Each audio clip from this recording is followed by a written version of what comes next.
everybody. Morning in Nipawa as well. Thanks for joining us for part 2 of our homecoming series. And what we're doing here is maybe think of it this way. We're trying Christmas on for size. Might seem like a strange thing to do, but what we're doing is we're saying let's maybe forget a little bit about what we think Christmas is about, the decisions we've made about it already, and instead let's try it on for size. Let's see if the Christmas story and the Christian story that's around the Christmas story, that the Christmas story is a part of, see if that story doesn't actually teach us about ourselves. And like we saw last week, we are finding out that this story actually explains ourselves to ourselves in a pretty good way, because we've all had that moment. It happens for me often when I'm washing my face, because I actually am looking myself in the eyes and just kind of, it's not so much like this who am I moment, it's not that profound, but there is this sense like, what is this really about? Am I doing this right? Am I pursuing the right things? Am I saying no to the wrong things? Am I calibrated right? And you can go through your whole life having those little snapshot moments while you're shaving or washing your face, looking in the mirror, and never actually chase that down any farther than that fleeting moment. And over our Christmas series, we're having the discipline together to chase that down. And so the homecoming series, we're really trying to answer 4 fundamental questions. 3, actually. We're just going to do one of them over 2 weeks. The first one is, why do I sometimes feel like I do? And by extension, especially at Christmas, or especially when I feel drawn into something a little bit deeper, a little bit higher, a little bit more nostalgic, a little bit more profound. Why do I feel like I do? Maybe when you watch that video, why do I feel like I miss somebody that I've never known? Why am I homesick for a land I've never actually been to? Why do I feel like I do? And last week, we found the answer. You were, in fact, made for a world you've never been in, and you were made for a community that hasn't existed around you yet, and you're being drawn into that. Those longings are put in you by God for a reason. But then we left it there. That's why you feel that way. Nothing's wrong with you. That's what it feels to be human. Today, we're going to talk about what those longings are, because Christmas takes those vague longings, which are so disturbing, because if you don't know what you actually need, it's hard to get it, unless it's like by chance falls into your lap, and that doesn't often happen. So today, what we're going to do is see how the vague longings we feel at Christmas are focused into clarity, things that we can actually aim for, watch for, and try to grab. If there's one lesson that you should know by now about yourself, but it's so hard to learn, isn't it, is that we actually don't know what we need. We don't know what we want.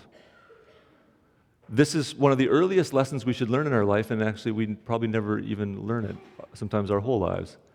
Because all of us have this pattern where we're like, if I only had this thing or this experience or this relationship, then I would be fulfilled, that longing, that ache would be gone. And it starts out really small when we're little, and you see it at Christmas, because if you have kids, you know that their happiness right now is tied to what they find under the tree. But you also know that it's going to be about 10 minutes worth of happiness.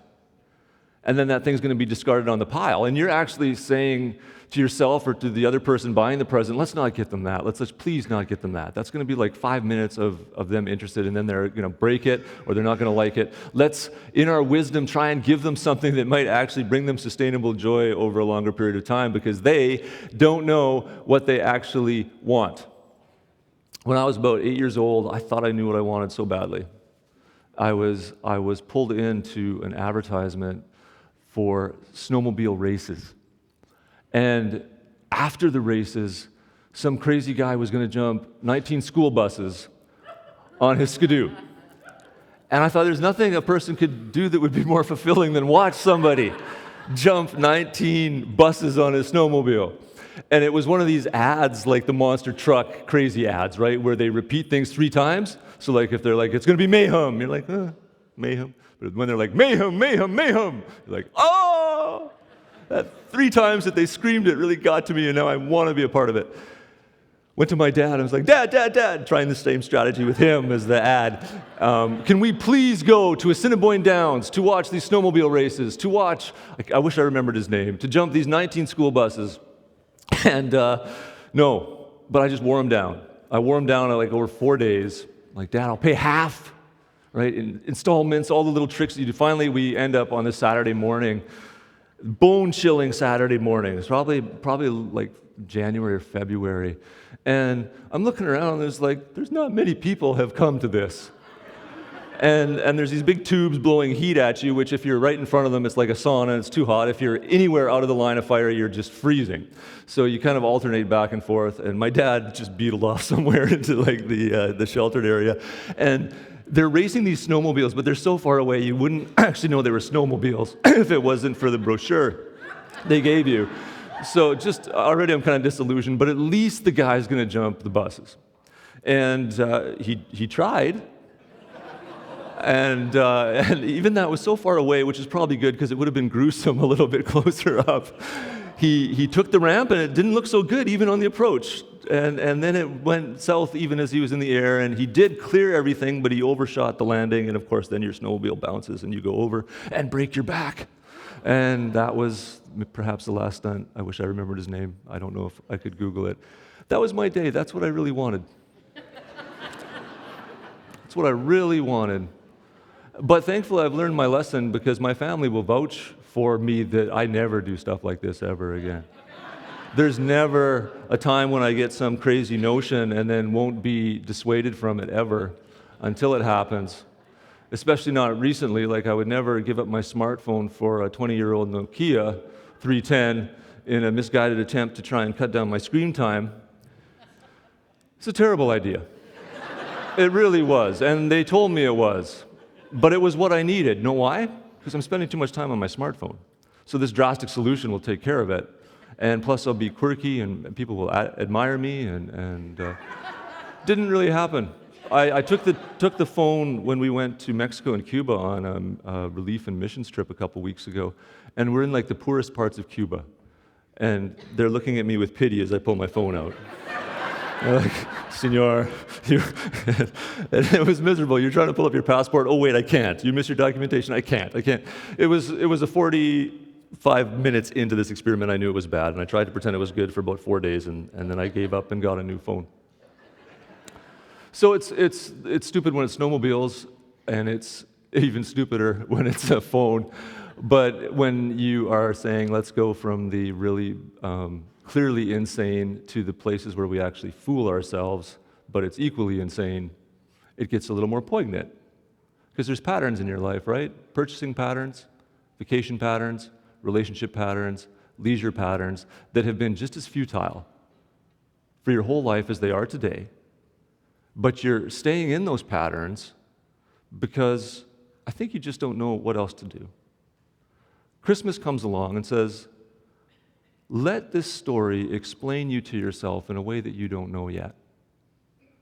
Let's let the wisdom of Scripture teach you about yourself, what you really actually want. And I want you to be open to this idea. The more surprising what we find today is, the better it is. Because you have tried to self-diagnose this one your whole life and haven't gotten near it. So you actually want this initially to almost to not make sense. You want it to be surprising. You want it to be out there because you would have found it already if it was a little more in line with how you already think. What we're going to do to diagnose our own longing is we're going to learn from the longings and the anticipation of two people in the Christmas story. They're at different ends, different parts of life. One is like a 14-year-old girl, Mary, the mother of Jesus. One is old and dry and withered. The scriptures just can't get enough of telling us how old this guy is. If you read Luke 1, all you hear is Zechariah is old, and they're even harder on his wife. Old, old, old. So you got Zechariah, old, Mary, young. But they both get good news at around the same time. And the way that they process that good news is that they celebrate. They sing a song. And I want you, as I read through what they say, to be watching for the same things when they come out of the little girl's mouth as when they come out of the old man's mouth.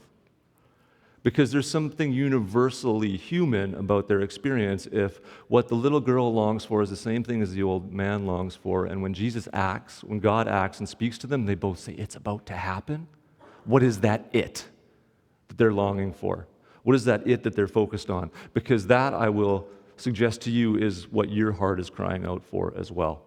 So look for what she says that he repeats. We'll read her song first.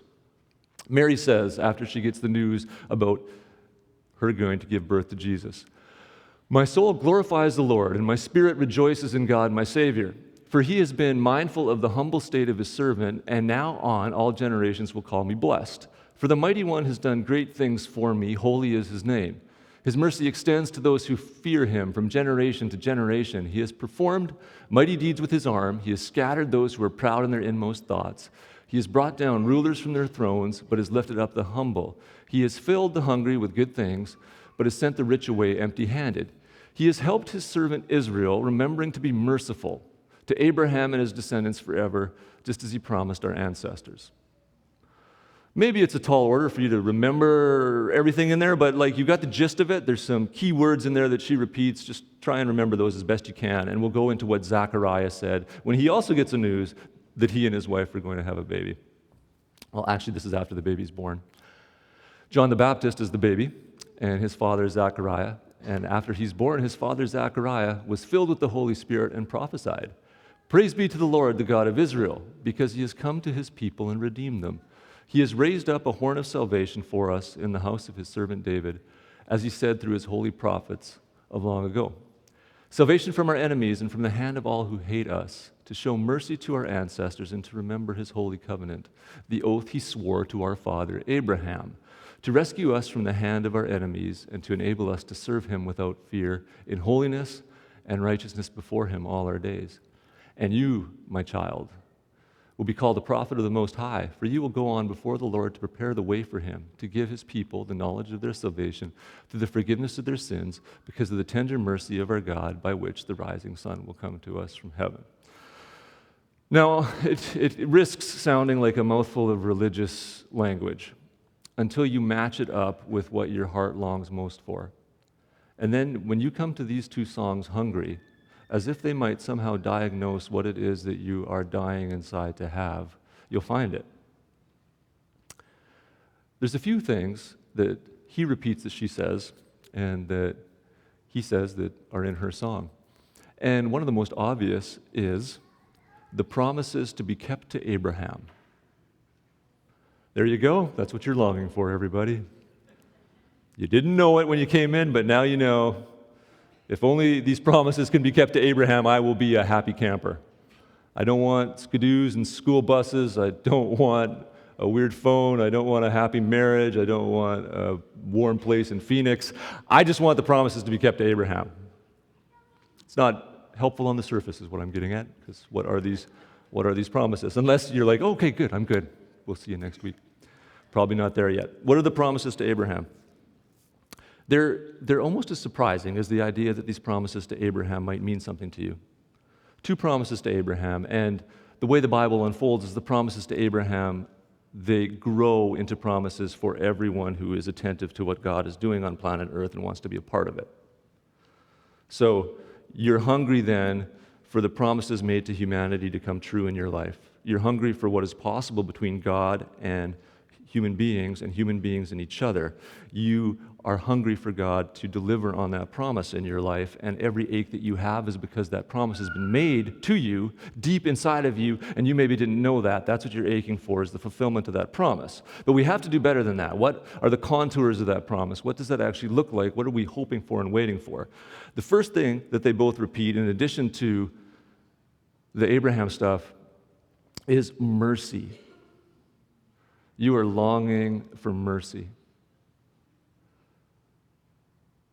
Deep inside of yourself, you want mercy. Now, when I say that, I bet there's two reactions. One is almost hostility, because mercy implies some kind of lack on your part. Mercy means you're the kind of person who needs to receive compassion or pity, and you hate thinking of yourself that way. That's fair enough. We're just trying this story on for size. But you need to understand that there's a lot of people in this room that are carrying tremendous guilt for the way that they raised their kids, for what they missed doing right when they were younger, for the mistakes that they made, for the addictions they can't kick, for the temper that hasn't changed, for this encroaching bitterness that's coming their way as they get older that they just can't seem to stop on their own. And so the offer to that person, maybe it's not you, maybe you're good, but the offer to that person that when God moves in your life to fulfill a promise to you, it comes as mercy, is incredibly precious. That you might be let off the hook by the only one who could ever put you on the hook. That this Christmas story isn't about God asserting himself as judge, Jesus coming to convince God that we're worth something as human beings, but Jesus coming instead to show us how much God loves us. Jesus coming not to convince God of anything, but to convince you of something. That God is merciful and that he loves you. When God acts in human history, when the little girls dance and the old men do jigs, it's because they feel his mercy. And so little girls need it as much as old men. And when it comes and it's understood and it's felt, your soul starts to dance because that's what you do when the heaviness comes off. So that's one part of mercy, is like this pity, compassion, forgiveness side of it. But the other part of mercy, and this is actually more strong in these songs that the old man and the little girl sing, is not so much about individual forgiveness as it is about, he noticed me. Mercy is about recognition. Mercy is this amazing idea that the God of everything, the entire universe, can actually localize his gaze, his full attention, in a profound and specific way on you, speak your name, give you a message in the moment that you need in that moment to hold you, to carry you, to guide you, to save you. That's called salvation. That's incredible mercy. And they sing about this all through the Bible. Who am I that you know my name? And God's always a little surprised that we would think that because he's so attentive to us. That's the mercy. Again, there's people in this room who feel like they've been neglected their whole life. And it's like all of us, right? It's funny, some of the birth order stuff we get into. People are like, well, I was the oldest one, and mom and dad weren't quite ready for me, and they didn't know how to be good parents, so I kind of fell through the cracks. Then there's the middle child who's like, I was sandwiched between the old one who got all the attention and the young one who they were really attentive to, and I just fell through the cracks. Then the youngest is like, well, they already had two, and I just came along, and no one paid attention to me. And you're like, it's like nobody wins. Everybody's just like this attention deficit, not like the disorder, but they just have a deficit of attention that they need. And it really doesn't matter how much attention you get from people around you. We see that, right? Social media has taught us that there's never quite enough likes and never quite enough followers. They only serve to make you hungry for more. And that's a good sign, actually, of a counterfeit attempt to fill the longing in your life, is if when you give it to yourself, you give yourself more of it, you simply just want more and you feel more desperate. But when he says your name, when the King of all creation is attentive enough to you to know what's troubling you, to know where your heart is breaking, to know what you're excited about. When I first came to PAC here, one of the neat things I learned from Ray, the old lead pastor, is when you're talking to kids, get down on one knee. And I just love doing that because it just dials up the attention they receive. When you're eye to eye, and can I say this? When you're bowing before them, not in worship, of course, but when you're humbling yourself, getting on their level, there's that attentiveness. It's like, I get you, I understand you, I'm interested in you. It served me well. But it's such a picture of what God does for you, what he does for me. Christmas is so much about the humbling of God, not so that we will fall to our knees in fear, but that we might be able to stand up straight. As he takes a knee before us and looks us in the eye and says, Nathan, says your name. Now, please understand that the way that he works is for you to understand that he's noticing you, you have to turn to him. So you maybe don't feel like God has noticed you, but you've never turned around to look at him. That happens with little kids too, right? You're chasing them all over, saying their name, and they don't even know you're there. Hey, hey, hey, hey, run, run, run, run. And if they turn around, then quickly down on one knee and you got their attention and you can connect with them. So maybe you need to turn around. Even just briefly. Maybe in your ears with the whole Christmas story or the Christian story, that idea is it's just so noisy, it doesn't even seem worth turning around. What do you have to lose if you turn around for a little bit? Like, there's literally no downside. It either validates that the noise in your head is right and you can keep running, or you find something that satisfies your deepest longings more than anything you've ever found. First thing that the old man and the little girl want is mercy, forgiveness, and attentiveness. The second thing, the promise that is kept to Abraham, the second thing within that is that there's a group of people that would be set apart. Now that sounds a little bit scary again.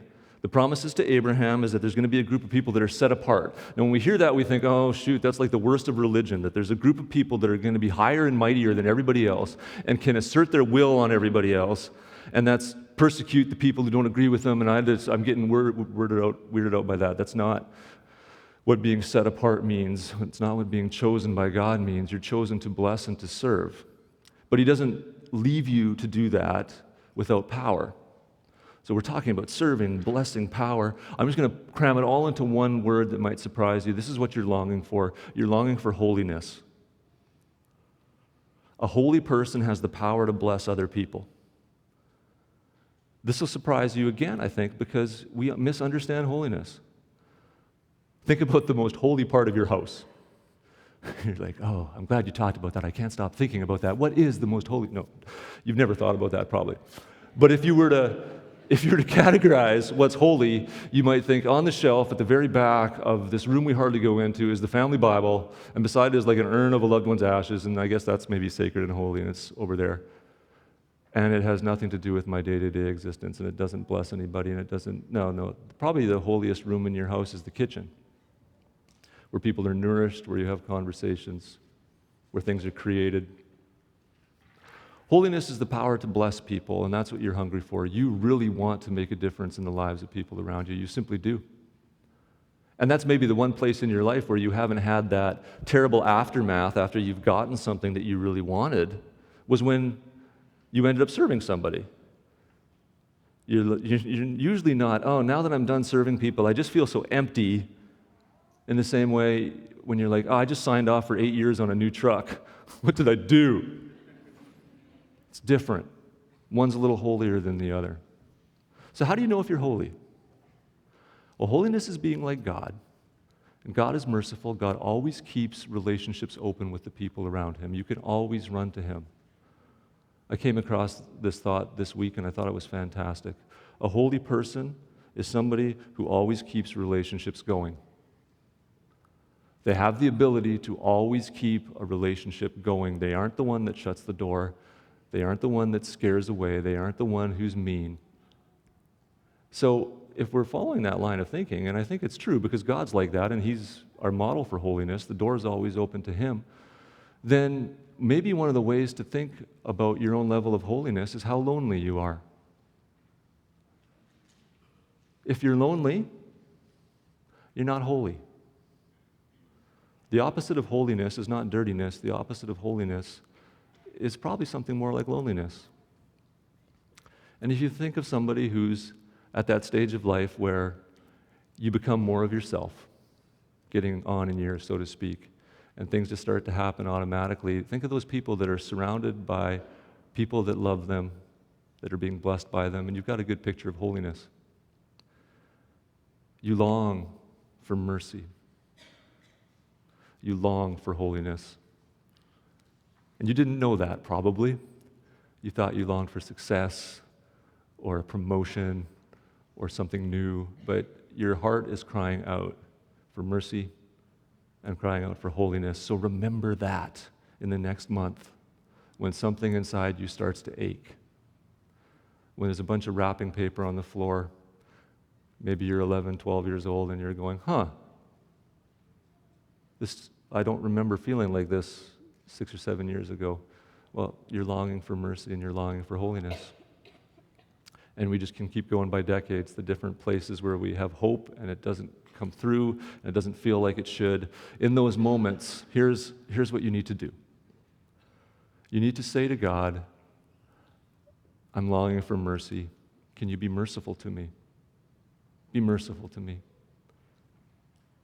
or I just want to be holy. Lord, help me be holy. Week 1, we talked about why you have these longings. Week 2, we talked about what they are. You long for mercy and you long for holiness. Next week, we're going to talk about how you get it. So you'll want to come back for that. I'm going to turn it over to Nipawa here. I'm going to invite the band out. It's party week, so shortly they will be wheeling in some food. There's plenty for everybody. I trust also leftover stuff from the West Park Pack Christmas party last night from Ohm. So there's lots of naan bread and other goodies for you here. We didn't try and put it on a stick, though. That was our theme. We didn't line the chickpeas up on the stick.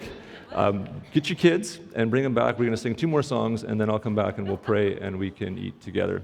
Also, the ministry team will be here for you to pray, to think about mercy, and to have somebody pray with you about holiness.